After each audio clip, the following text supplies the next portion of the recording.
Hello and thank you so much for tuning in. So today I wanted to do a month in review video, and really I should say 3 months in review because I'm actually going to be covering January, February, and March for 2018.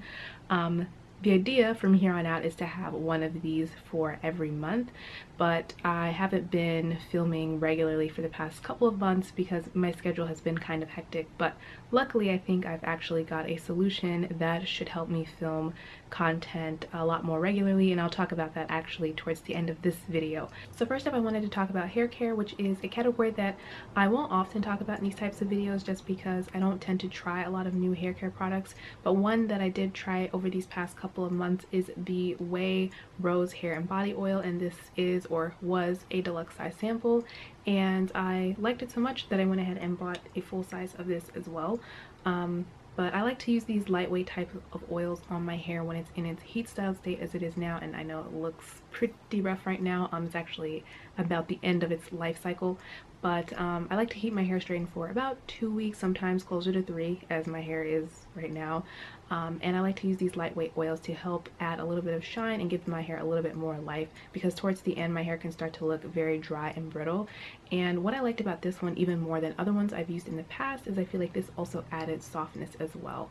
And the ironic thing is I only went to even reach for this because I ran out of a similar product and I was too lazy to repurchase, so I remembered that I had this in my collection. But I ended up really liking this.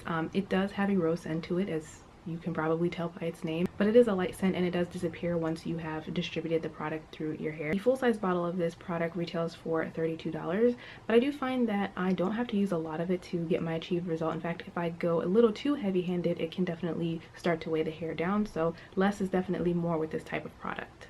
So now I'll get into what you probably expected to hear about when you clicked on this video, which is makeup. And the first product I'll talk about is the Makeup Revolution Conceal and Define Full Coverage Conceal and Contour. And I will say this straight away, it is not a dupe for Shape Tape.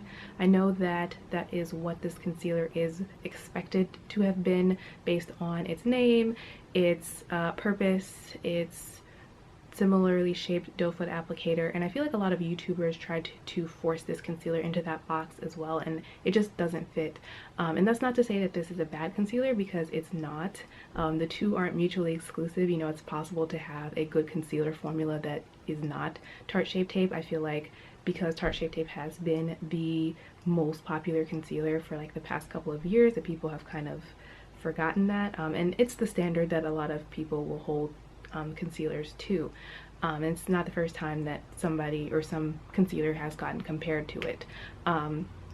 But it is good in and of its own right. I find that for me personally, it does everything I would want a good concealer to do, which is provide decent coverage, stay put, and not crease under the eyes, which is a huge one for me because I do have some fine lineage going on around my under eye area, and I have had that problem with a lot of concealers from drugstore to higher end, so coming across ones that don't do that is always a blessing, and this one fits the bill. I do find that in terms of coverage, this is not as full coverage as Shape Tape. It is a decent medium buildable concealer, but you're not going to get as much coverage as you would out of Shape Tape. I do also find this to be a lot creamier in consistency than Shape Tape as well, and it doesn't sort of set down to a powdery matte finish like Shape Tape does. So if you're somebody who had dry skin or felt that Tarte Shape Tape was too drying for you, then you might actually prefer this concealer to Shape Tape. My only gripe with this concealer, I will say, is I feel like with the shade range, I know that they came out with 18 shades and they had a really nice gradient from, you know, very light shades to very dark shades, but I definitely feel like there were some gaps. So the shade that I have here that I'm showing you is C13. I also purchased C14, which is considerably darker than C13, and I know that C12, which would be the shade preceding this one, is probably like 6 or 7 shades lighter than I am, so I feel like there are definitely gaps between the shades. C13 in and of itself is a decent shade for me personally. It's probably about half a shade lighter than me, and it does have a golden undertone, which works well for me. But what I do find is that I would prefer something that's like a little bit lighter than this. Ironically, the shade Deep from Tarte Shape Tape is actually a perfect like concealer color for me, even though they're overall line of, or their offerings were trash, I feel like there's not really a perfect match for me in the Makeup Revolution concealers, and there are definitely some gaps with the colors, so I do hope that they extend the range. Overall, I would repurchase this concealer. I know that this has considerably less product in it than the Tarte Shape Tape, but with this only costing $7, I don't mind repurchasing it more often. Next up here, I have the Fenty Beauty Pro Filt'r Soft Matte Longwear Foundation, and I know I'm pretty late to the party on this one, but typically it takes me a long time to go through foundation, so this has been on my to-try list for a really long time, and I finally got around to picking this up back in February, so I've been trying it for close to 2 months now, and I'm actually, it's hard to tell right now because it's been sitting kind of like sideways, but I believe I'm about a little bit more than halfway through this bottle, which is kind of impressive and or sad depending on how you want to look at it for me personally, because like I said, it does take me typically a really long time to go through foundations. So the fact that I've only had this for 2 months and I'm already like halfway through it is kind of surprising, but I have tested it out for quite some time and I've used quite a bit of it, so I do have some solid thoughts on this product. I will say overall I really like this foundation. I feel like it is unlike any other I've ever tried before, albeit given the fact that I tend to take a really long time to go through foundation. I don't tend to buy a lot of foundation, which means I haven't tried that many foundations relative to the amount of time I've been into makeup and been wearing foundation, but this has a really unique formula in that it is I would say light medium coverage and also matte at the same time, because I feel like typically light medium coverage foundations tend to be more on the dewy side of things and matte foundations tend to be much more full coverage, so to have something that's kind of like combining the two is a little bit weird for me, and I wasn't even sure how I was going to feel about it at first, but I actually really like those two together. Typically I do prefer at least a medium coverage foundation, but I do feel like this does give me medium coverage if that's what I want. I wouldn't try building this up to full coverage just because it is a matte foundation, and I feel like that will show, if you know what I mean. Like, because it's matte, it may look a little bit cakey if you try to build it. I am wearing this foundation today and I find that it does do a good job of covering hyperpigmentation, because I do have that on my cheeks from acne, so it does a good job of covering that, and I do like the finish that it gives as well because it is more on the matte side, and I am somebody who is oily combination, so I tend to look for products that are more geared towards that type of skin. I'm in the shade 420 and I find that this is a perfect match for me. I don't find that this oxidizes, which I know is an issue that some people have mentioned that they've had, but for me the shade works perfectly and it doesn't change over time. Overall, I really like this foundation. I think it's a really versatile foundation. It works well if you want something a little bit more light every day, but I think it also looks good with a full face, kind of like what I'm wearing right now. And I feel like once I actually run out of this, I might immediately repurchase it, even though, like I said, I tend to move on to the next foundation just because I have, you know, I have a long list and I have so many more that I want to try, but this just seems like it would be a really good foundation to have on hand. And at $34, it doesn't really hurt the bank as much as most mid-range higher end foundations do. So next up I want to talk about a brow product, and that is the Maybelline Total Temptation Brow Definer. I will say that my go-to brow product for the longest time has been the Anastasia Beverly Hills Brow Definer, and while I really enjoy it, it's pretty expensive, and brow products are one of those things that I feel like we tend to go through pretty quickly, so you know, it would be nice to find a cheaper alternative to that, and that's what I've been kind of like waiting for from the drugstore.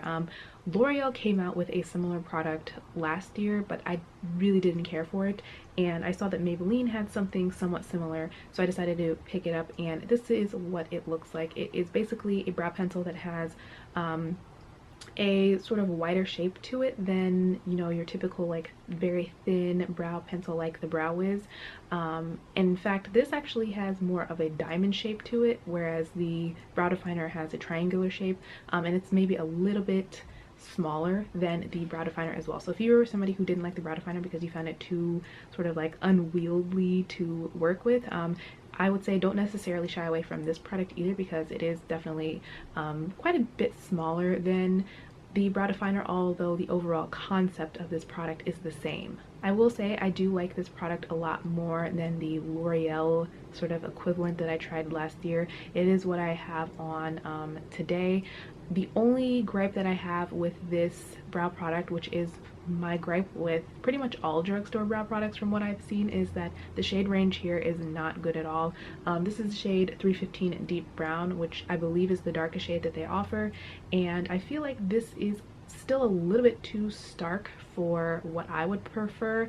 I think it looks okay with like the makeup that I have on now, but if I were wearing lighter makeup I would want to go for maybe a color that's a little bit softer. And in the Anastasia brow definer, the shade that I reach for the most is dark brown, which is definitely quite a bit lighter than this, so I would definitely prefer if they had more shades. This product to me is actually very similar to the Anastasia Beverly Hills brow definer in how it applies. I feel like it goes on maybe just a hair bit waxier than the brow definer, but overall I still get really good application with this.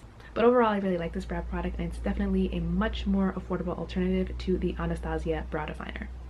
Next up, I wanted to talk about the Anastasia Beverly Hills blush kit in Gradient, and I actually have had this since the November VIB sale from Sephora, but I didn't really start using this until around December and January, and I have to say I really enjoy this product. I think it's an excellent face palette for a deeper skin tone. You've got these three really nice blush shades that work very well on dark skin. This one is like a really nice coral shade that isn't too white based like a lot of corals are. You've got this one which is a much more neutral blush that goes with a lot, and then you've got this really deep berry tone one which is gorgeous. I will say this is the one that I've reached for the least amount of times, but the few times that I've used it, it is so stunning. I did a look where I used this and the blush by MAC called Film Noir, which I actually use as a contour. It's like a purple tone contour, and this worked so beautifully with it. And then you have this shade right here, which is really interesting, called Dusk, which is meant to be a contour shade, I believe, but I didn't think that this was going to work on my skin tone because it looks very light when swatched, and it even looks pretty light in the pan. I mean, it looks, I don't know if it necessarily looks lighter than me, but I mean it's definitely very different from my skin tone, obviously, because it's very, very cool. And this ended up working really nicely on me. I don't know how or through what magic, but I feel like this actually just sort of like accentuated my natural contour, which is kind of what contour is supposed to do anyways. And it's nice to have a cool tone contour that I can use, because most other contours I have in my collection are definitely a lot more warm leaning. This is probably the only cool tone one that I have that works on my darker skin tone. So next up I wanted to talk about a beauty tool, and that is the Japonesque Kumadori beauty sponge.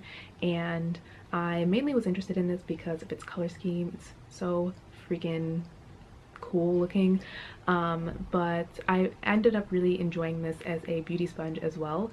I would say that this is actually a mix between the Beauty Blender and the Real Techniques sponge, in that this has obviously the same shape as a Beauty Blender, but also it has somewhat some of the softness of a Beauty Blender, but it has the density of a Real Techniques sponge. So if you were somebody who maybe thought that the Real Techniques sponge was a little bit too like rough or coarse, you might still like this because it's definitely a lot softer, but it has a good amount of density to it, which I appreciate, because even though I do like the Beauty Blender, I don't like applying lighter coverage foundations like the Fenty Beauty Foundation with the Beauty Blender, because Beauty Blenders just soak up way too much product. So those types of sponges are really more ideal for full coverage foundations that, you know, maybe you want to actually have the coverage be a little bit lighter, or have it sort of even out a little bit more, look a little bit less mask-like. So this I feel like is a nice sort of medium between the two, I guess you could say. So I definitely could see myself repurchasing this as well. I've also found that it washes really well. I've had this one for quite some time, and I've washed it quite a few times. It hasn't got any tears in it. As you can see, it washes up pretty nicely as well. It doesn't bleed like the Beauty Blender, and this one is actually damp, so this is what it looks like. But I do have a dry one right here because I did buy 2 of these when I got them, and as you can see too, they look completely different. So I think that's something that's really cool about these two, is that even though you'll get the general same like color scheme of red and black, no two of them will look alike. So I think that that's kind of cool as well. And I think these retail for $9.99 at Ulta, and when I bought these they were buy one get one half off as well, so you can probably catch a deal on these every now and again. But yeah, I like these a lot. I think this is probably going to be my new go-to beauty sponge. So next up I wanted to talk about an eyeshadow, and that is the Super Shock Shadow from Colourpop in the shade Frog. And I know it's really hard to see it in this lighting because it's one of those like super reflective shades, but I'll show it in a closer shot. And I actually went to Colourpop's website to see how they described this shadow because I didn't really know how to describe it. But Colourpop calls this an icy silvery purple with rainbow glitter, which sure, I guess. It's just a really gorgeous transformative type of shade. On its own, it's not something you would probably wear, but on top of other shades it looks amazing. I actually wore this in, I guess, what I could call like a memorable or favorite makeup look that I did in the past couple of months, which was a makeup look I did when I went to go see Black Panther, which that in and of itself, if you haven't seen that movie, like, what are you doing with your life? That was amazing. But the makeup that I did for the movie, I decided I wanted to channel my inner Princess Shuri, and I did my face makeup to reflect hers in a part of the movie. And I also did my eye makeup to reflect the promotional material for the movies, which was very much like dark teal and gold. And I used this shade Frog on top, and it was beautiful. So yeah, I can see myself, and you can see like the pattern on this is completely gone. So this is one of those shades I can see myself getting a lot of use out of. I actually bought quite a few of these Super Shock shadows, but I think this is I used another one today because they released some newer ones recently, but before today this was the only one that I had used. So eventually I'll get around to trying the other ones too, and maybe even do like a video on them or something. But I do really have to say that this one is pretty amazing. I also really want to incorporate fashion favorites into these videos at some point, but I don't know, it's just like getting the setup for those types of videos is like really tricky. One of these days I gotta sit down and like just figure it out. But I guess for now I could talk about the sweater that I'm actually wearing right now, because I've worn this quite a few times, and just like orange or red orange in general has been a color I've been wearing a lot lately. I think it looks really good on my skin tone. But yeah, I love this sweater. I think it's just from H&M, and it's like really quite cozy, quite baggy, quite long too. So, you know, if you want to wear it with leggings or you know, some thigh-high booties, then you can thigh-high booties, what? If you want to wear it with some thigh-high boots, you can do that too. So yeah, I guess that's one of my fashion favorites for the past couple of months. And then lastly, I wanted to talk about my new sort of like lighting setup, because I do work full-time and it's just hard to film on the weekends sometimes, especially when your weekends are often dedicated to spending time with, you know, family and friends that you may not get to interact with very much during the work week. So even filming on weekends can be kind of tricky for me, so I decided to go ahead and just invest in lighting that I could use when it's dark, you know, at nighttime. So I do have a ring light going, and I also have daylight bulbs, which I bought, which are really nice because without the daylight bulbs, the ring light on its own is a little bit too dark, and then the daylight bulbs by themselves, not quite enough light. So I think this is a decent balance. You know, is it the best lighting in the world? Obviously not, but I'm not here to do like a studio production or anything, and I don't want to turn my little area into like a studio either. So I'm good with this. That is basically all I have to say in terms of my past 3 months. Overall, like I said, the past couple of months especially have been kind of hectic with work and social events and the like, so I'm actually kind of wanting things to chill out, calm down, settle a little bit. Feel free to let me know in the comments how your past couple of months went. What did you buy in terms of makeup? What did you like? What did you not like? And thank you so much for watching. I hope to see you in my next video, which hopefully will be very soon. Bye.